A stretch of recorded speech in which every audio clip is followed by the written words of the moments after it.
আজকে আমার নতুন ব্লগে তোমাদের সবাইকে স্বাগতম।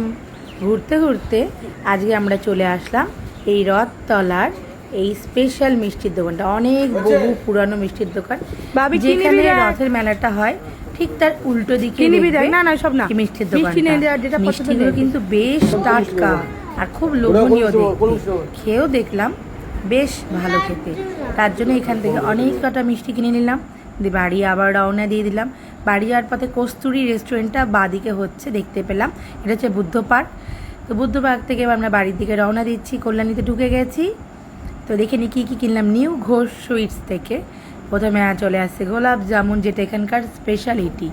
তারপরে চলে আসছে তোমার ম্যাঙ্গো আর নর্মাল ফ্লেভারের কালাকাঁদ।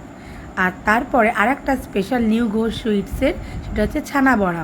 এটা খেতে কিন্তু দুর্ধর্ষ খেতে, ভীষণ টাটকা। তো কেমন লাগলো আবার ছোট্ট ব্লগটা